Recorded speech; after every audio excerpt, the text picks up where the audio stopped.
now you're able to bring your brand of magic and humor to the CW audience, to a larger audience than just obviously people coming to see you. Now they can sit there and have you come to their house.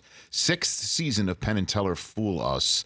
What do you like about this? What I Ben? like about this is I do not like art competition shows. I don't like people judging how well someone sings. Unless you can show me a talent show on TV where Bob Dylan, Sun Ra, and Tiny Tim win.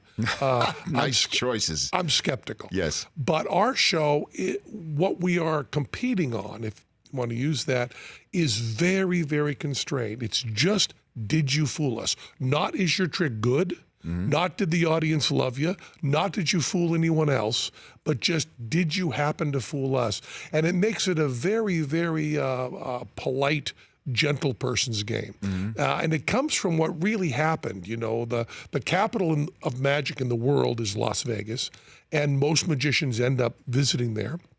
And then they end up backstage at our show very often.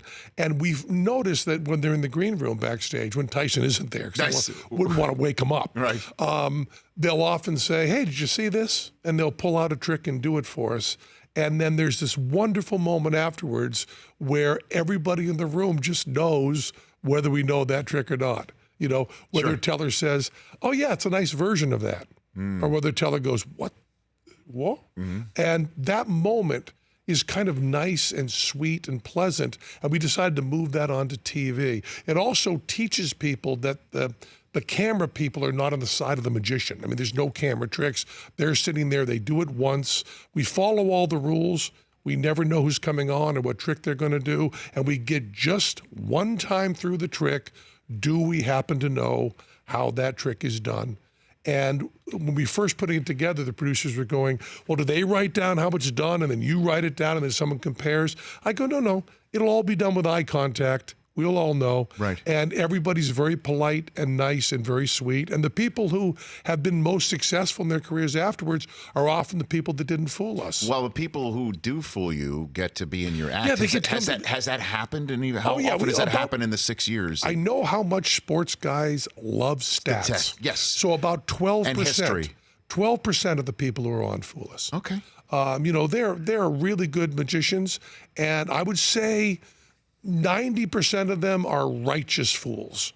And then 10% are, we were looking away at the wrong time, or they did it one way and we knew another, or something like that gets a little bit iffy. But boy, you get into magic not because you like to fool people, but because you love being fooled. And then you keep chasing that first high, because the more you know, the less you're fooled. And we're in this wonderful position where, having been in magic for our entire adult lives, we still have people come on and fool us. Although I'll tell you, we are scouring the world now. The producer said, well, next season, don't expect anyone to speak English.